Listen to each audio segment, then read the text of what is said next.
Hoy nos toca el capítulo número 5 del primer libro de Crónicas. El capítulo número 5 del primer libro de Crónicas. Tiene por título Descendientes de Rubén.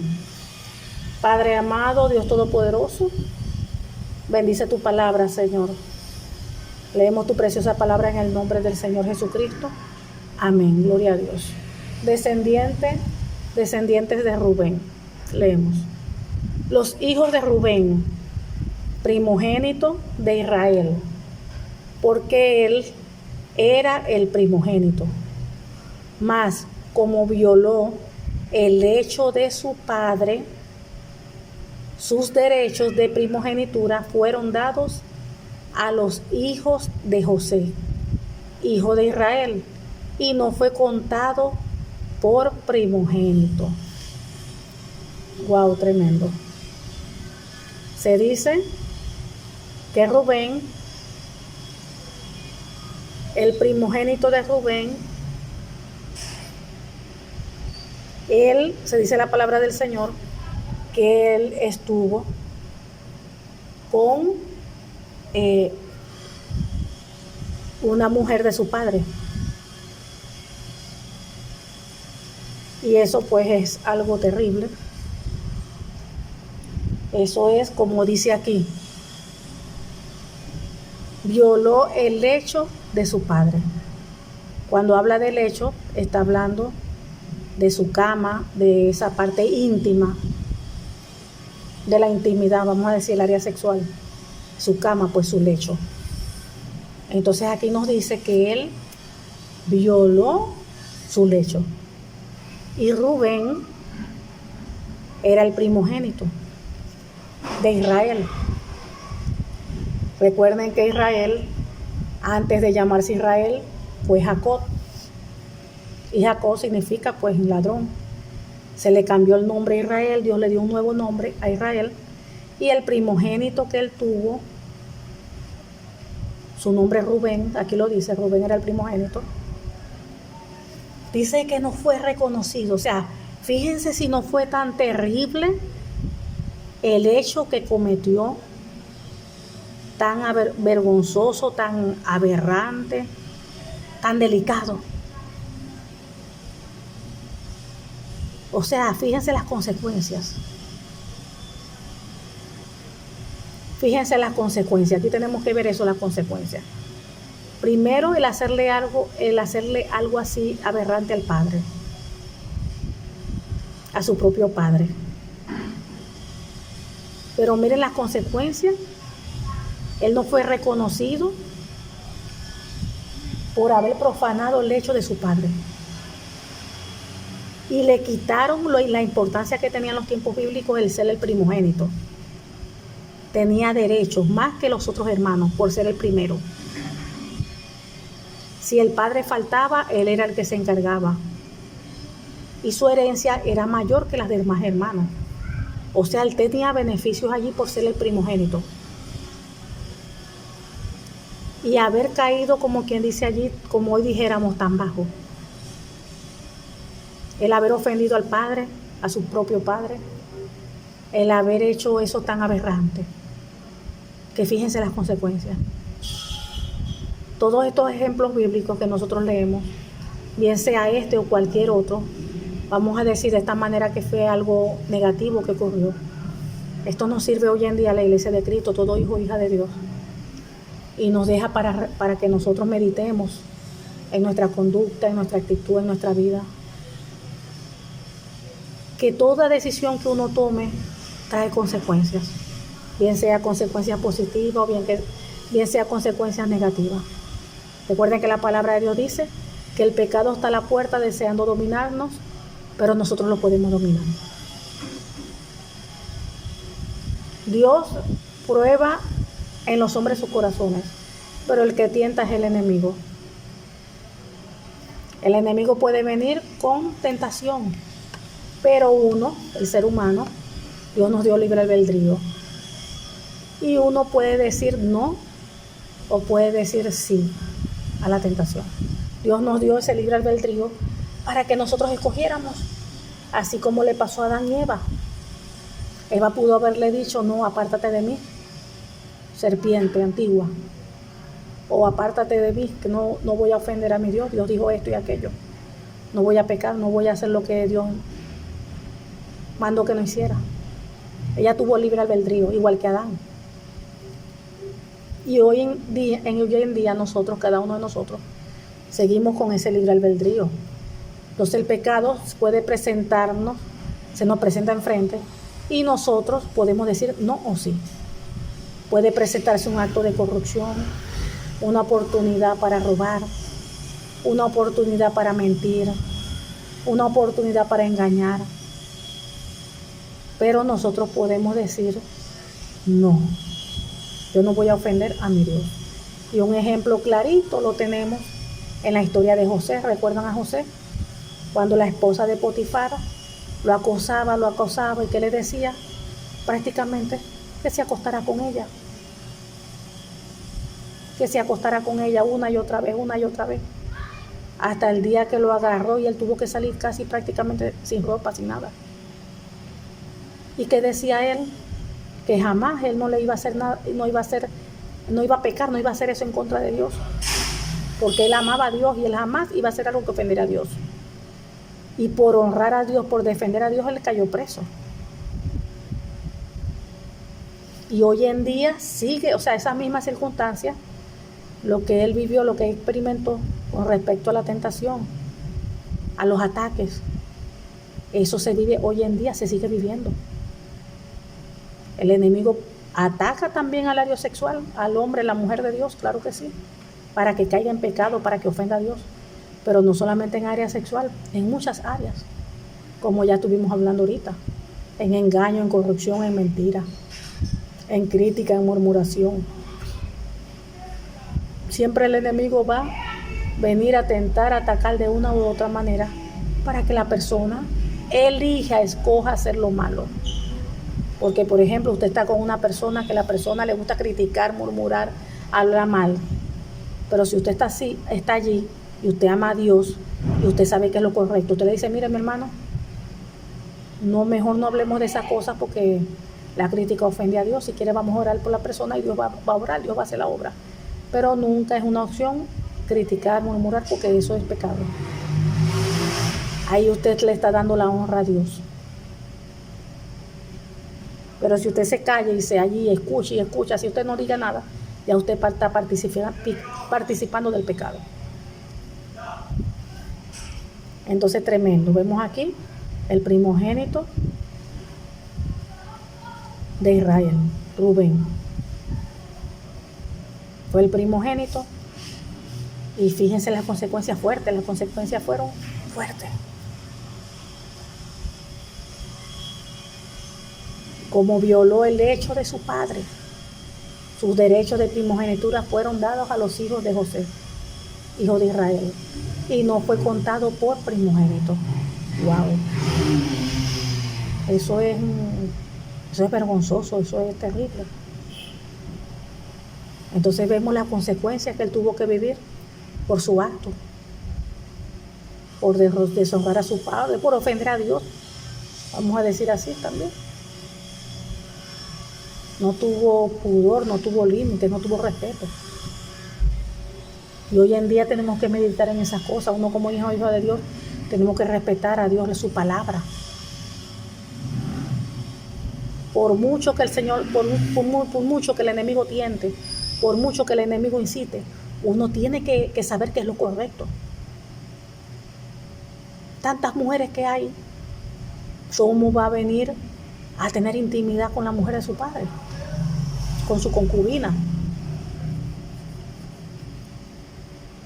Tantas mujeres, y se va a fijar en la concubina del padre, sabiendo que eso deshonraba al padre, que eso en esa época, eso era terrible, igualito hoy en día.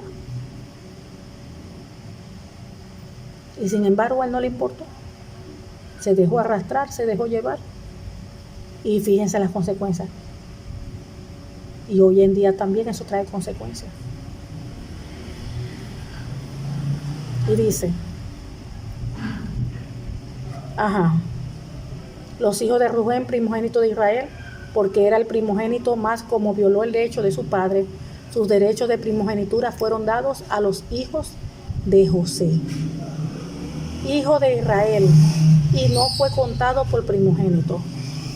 Bien que Judá llegó a ser el mayor sobre sus hermanos y el príncipe de ellos, mas el derecho de primogenitura fue de José. Fueron pues los hijos de Rubén, primogénito de Israel, Hanoc, Falu, Hezrón y Carmín. Y recuerden otra cosa que quiero comentar aquí, que aunque aquí no lo dice, recuerden que cuando una persona cae en pecado, pues hace lo malo. Recuerden que siempre eso acarrea maldiciones. Fíjense que él hizo eso, ya que nosotros conocemos lo que es la parte de liberación, de guerra espiritual, la parte espiritual. Él cometió allí pecado. ¿Y qué sucede? Eso le iba a acarrear maldición. Fíjense las consecuencias que él acarreó, Rubén, y eso iba a traer maldición a su vida y a su descendencia. Fueron pues los hijos de Rubén, primogénito de Israel, Hanoc, Falu, Hezrón y Carmín. Los hijos de Joel, Semaías, su hijo, God, su hijo, Simeí, su hijo, Micaía, su hijo, Reiaía, su hijo, Baal, su hijo, Beera, su hijo, el cual fue transportado por Tiglat-Pileser, rey de los asirios. Este era el principal de los rubenitas. Y sus hermanos por sus familias, cuando eran contados en su descendencia, tenían por príncipes a Jehiel y a Zacarías. Y Bela, hijo de Asaz, hijo de Sema, hijo de Joel, habitó en Aroer hasta Nebo y Baal-meón. Habitó también desde el oriente hasta la entrada del desierto, desde el río Éufrates, porque tenía mucho ganado en la tierra de Galaad. Y en los días de Saúl hicieron guerra contra los agarenos, los cuales cayeron en su mano, y ellos habitaron en sus tiendas en toda la región oriental de Galaad. Y los hijos de Gad habitaron enfrente de ellos en la tierra de Basán hasta Salca. Joel fue el principal en Basán, el segundo Safán, luego Hanaí, después Safat. Y sus hermanos, según las familias de sus padres, fueron Micael, Mesulán, Seba, Joraí, Jacán, Sia y Eber, por todos 7. Estos fueron los hijos de Abiail, hijo de Uri, hijo de Jaroa, hijo de Galaad, hijo de Micael, hijo de Jesisai, hijo de Jadó, hijo de Bus. También Ai, hijo de Agdiel, hijo de Guni, fue principal en la casa de sus padres. Y habitaron en Galaad, en Basán y en sus aldeas, y en todos los ejidos de Sarón, hasta salir de ellos. Todos estos fueron contados por sus generaciones en días de Jotán, rey de Judá, y en días de Jeroboam, rey de Israel. Los hijos de Rubén, de Gad y la media tribu de Manasés, hombres valientes, hombres que traían escudo y espada, o sea que eran guerreros, que entesaban arcos y diestros en la guerra. Eran 44.760 que salían a batalla. Estos tuvieron guerra contra los agarenos, y Jetur, Nafis y Nodat, y fueron ayudados contra ellos. Y los agarenos y todos los que con ellos estaban se rindieron en sus manos, porque clamaron a Dios en la guerra, y les fue favorable porque esperaron en Él. Fíjense aquí lo que estamos hablando. Estamos hablando que aquí cuando leemos la palabra del Señor vemos que eso fue algo físico. Ellos iban a la guerra físicamente. Y fíjense que el enemigo, vamos a llamarlo así, porque está el enemigo siempre, se rindieron en las manos del pueblo, de los guerreros. ¿Por qué? De Dios. Dicen, porque clamaron a Dios en la guerra. Y les fue favorable, o sea que el Señor les oyó. Dicen, porque esperaron en Él. Porque esperaron en Él. O sea que por cuanto ellos confiaban en Dios, confiaron en Dios porque esperaron en Él. Cuando uno espera en Dios, en una promesa, en que Dios haga algo, y uno espera, es porque uno confía de que Él lo hará. Fíjense, por cuanto confiaron en Él, clamaron a Él en medio del combate, en medio de la guerra. Y Dios, ¿qué? Los ayudó a derrotar a los agarenos y a sus aliados. O sea, prácticamente al enemigo. Están viendo que hoy en día eso es igualito. Igualito. Cuando nosotros estamos en días de guerra, en tiempos de guerra, en tiempos de angustia, en persecución por parte de las tinieblas, por parte del enemigo, se presenta una situación aquí, se presenta una situación allá, se presentó este conflicto, cualquier situación, hasta una enfermedad, lo que sea. ¿Qué nos está enseñando aquí la palabra? ¿A quién tenemos que clamar? Al vecino, al hermano, al primo. Clamar al que todo lo ve, al que todo lo sabe, al que tiene el poder de hacer, de deshacer, de destruir, de restaurar, de dar vida. Al Dios Todopoderoso. Fíjense cómo ellos clamaron a Dios, fueron a la guerra, clamaron a Dios. Y Dios, ¿qué? Escuchó. Dios escuchó su clamor. ¿Y qué hizo Dios? Intervino. Y Dios le dio la victoria. Y estamos viendo que eso no ha cambiado. Eso no ha cambiado. Usted como hija o hija de Dios, o nosotros como hijos o hijas de Dios, en cualquier situación que estemos viviendo, cualquiera que sea la situación, nosotros tenemos que meternos a buscar el rostro de Dios, a clamarle a Él, a ayunar, a buscar de Dios, a buscar su favor. Y Dios va a intervenir. Pero chequee primero su vida, verifique su vida y procure de que usted esté alineada a la palabra. Procure que usted esté haciendo las cosas correctas delante de Dios. Procure que usted no esté en pecado primero. Póngase y si está haciendo algo que usted sabe que no es correcto delante de Dios, pida perdón y apártese de eso. Y clame a Dios, ayune, y Dios se va a manifestar. Pero si usted está en pecado, está en desobediencia, está viviendo su vida a su manera y no como la Biblia dice, no espere que usted clame a Dios y Dios va a venir y le va a ayudar y lo va a librar y va a hacer de todo. Cuando usted está viviendo una vida desordenada. Entonces procure primero, póngase a cuentas con Dios, pida perdón a Dios, apártese de lo malo y Dios va allí a intervenir. ¿Por qué? Porque usted está en obediencia. Y dice la Biblia que la obediencia trae bendición. La obediencia trae bendición. Pero hay personas en el pueblo de Dios que no están alineadas a la palabra y quieren las bendiciones, quieren que Dios haga de todo. De toda de bendición para ellos. Para su vida, su hogar, su matrimonio, sus hijos. Pero no se alinean a la palabra. No buscan alinear las áreas de su vida a la palabra de Dios. Entonces siempre nuestro enfoque debe ser la obediencia, la obediencia. Usted quiere bendición, obedezca a Dios, sométase. Y lo demás vendrá. Entonces vemos que ellos fueron a la guerra y clamaron a Dios. Ellos entendían que de Dios venía la salvación. Ellos entendían que de Dios venía la victoria.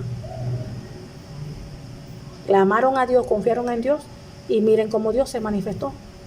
Dice, y fueron guardados contra ellos, y los agarenos y todos los que con ellos estaban se rindieron en sus manos, porque clamaron a Dios en la guerra, y les fue favorable porque esperaron en Él. O sea que Dios les ayudó, Dios les dio la victoria, porque confiaron en el Señor. Y el que confía en Dios, Dios no defrauda. Ahora usted va a decir, no, es que yo confío en Dios. Ah, pero usted usted está en desobediencia a Dios.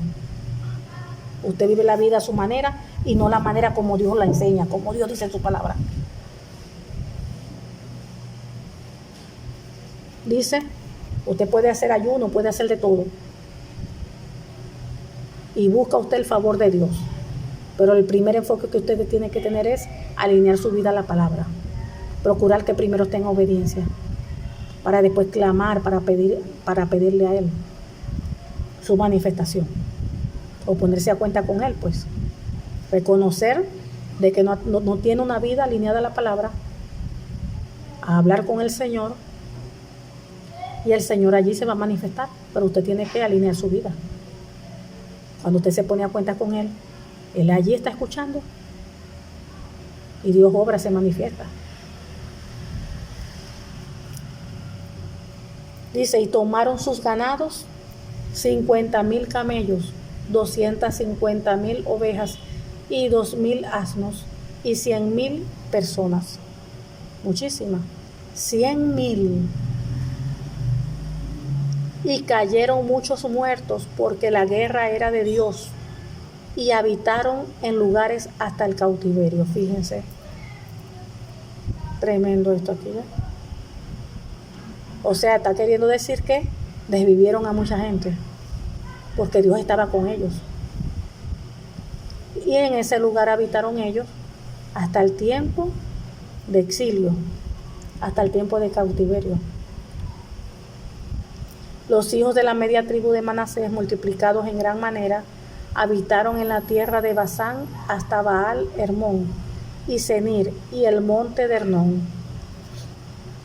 Y estos fueron los jefes y estos fueron los jefes de las casas de sus padres: Efer, Isi, Eliel, Azriel, Jeremías, Odavías y Jagdiel, hombres valientes y esforzados, varones de nombre y jefes de las casas de sus padres. Pero se rebelaron contra el Dios de sus padres y se prostituyeron siguiendo a los dioses de los pueblos de la tierra, a los cuales Jehová había quitado de delante de ellos. Fíjense, una persona puede estar hoy en día haciendo bien lo correcto y de repente comienza a desobedecer al Padre. Comienza a hacer las cosas que a Dios le desagrada. Fíjense lo que pasaba muchas veces con el pueblo de Israel. Por tiempo obedecía, por otro tiempo desobedecía. Cuando hay desobediencia y rebeldía, viene lo malo, fracasos, problemas, todo por el pecado. Pero cuando ellos se alineaban, lo mismo que estamos hablando ahorita, cuando ellos se alineaban, Dios los perdonaba y Dios volvía a estar con ellos. Dios los volvía a respaldar, le daban la victoria en todo. Y así mismo es hoy en día, igualito. Igualito. Cuando la persona está en desobediencia, no está haciendo la cosa recta delante de Dios, allí no espere que Dios se manifieste con poder. Pues cuando hay pecado, Dios no obra en pecado. Pero después que usted se arrepienta, se pone a cuenta con Dios, se aparta, ahí Dios vuelve a usted a respaldar, Dios le vuelve a respaldar, le ayuda, se manifiesta. Dice, por lo cual, 26, por lo cual el Dios de Israel excitó el espíritu de Pul, rey de los asirios, y el espíritu de Tiglat-Pileser, rey de los asirios, el cual transportó a los rubenitas y gaditas y a la media tribu de Manasés y lo llevó a Alat, a Abor, a Ara y a río Gozán hasta hoy. Fíjense que por eso el Dios de Israel, Jehová de los ejércitos, incitó contra ellos. Fíjense qué es lo que pasa cuando el pueblo se rebela, que eso es igualito hoy en día.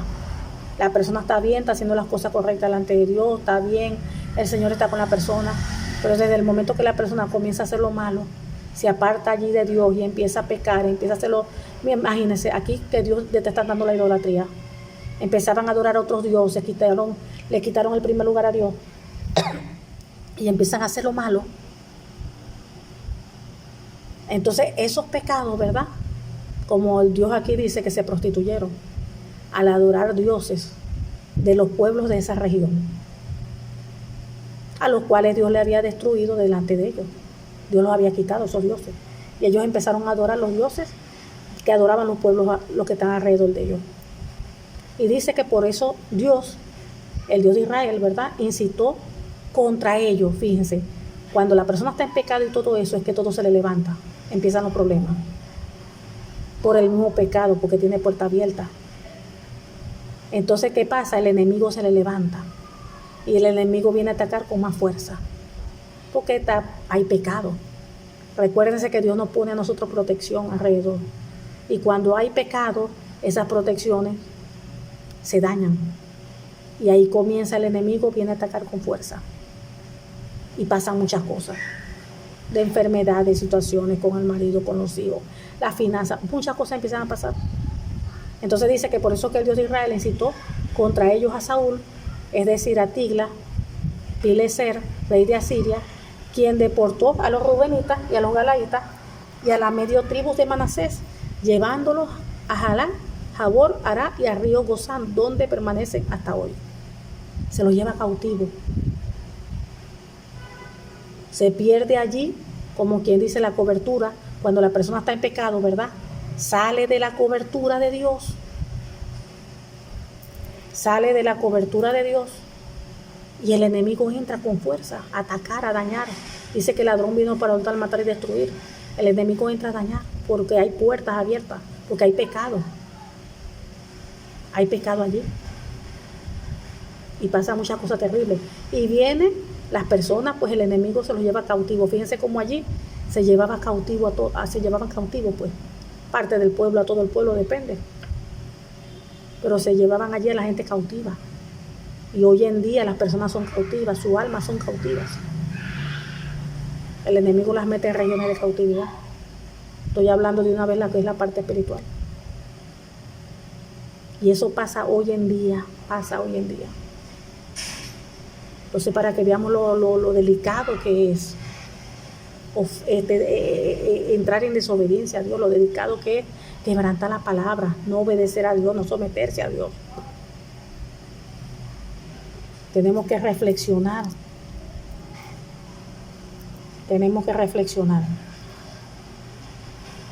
Amén. Y recuerden que siempre las cosas todas se arreglan, pero siempre hay consecuencias. Cuando uno hace lo correcto, traen las bendiciones. Cuando uno hace lo incorrecto, recuerden que allí entran las maldiciones. Que Dios es un Dios de misericordia, claro que sí. Que estamos bajo la gracia, claro que sí.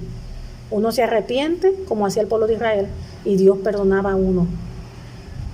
Pero recuerde que ya entraron allí las maldiciones. Y las maldiciones no se van solas. Uno tiene que reprenderlas, echarlas afuera. Ponerse a cuenta con Dios, apartarse de la desobediencia, la rebeldía y limpiarse, echar fuera todas esas maldiciones. Ese es el proceso. Amén. Padre amado, te damos gracias por tu palabra, porque tu palabra es fiel, tu palabra es justa, tu palabra es verdadera. Gracias, Señor, porque tú guías nuestros pasos, tú guías, Señor, nuestros caminos conforme a tu voluntad. Te pedimos en el nombre del Señor Jesucristo, Padre, que esta tu palabra, oh Dios, produzca fruto en cada uno de nosotros a 100 por uno. Y en el nombre del Señor Jesucristo, Padre amado, Dios Todopoderoso, sellamos esta tu palabra con tu preciosa sangre y con el Espíritu Santo de Dios en cada uno de nosotros. En el nombre del Señor Jesucristo te lo pedimos. Nombre que está por encima de todo nombre, Jesucristo de Nazaret. Amén y amén. Gloria a Dios.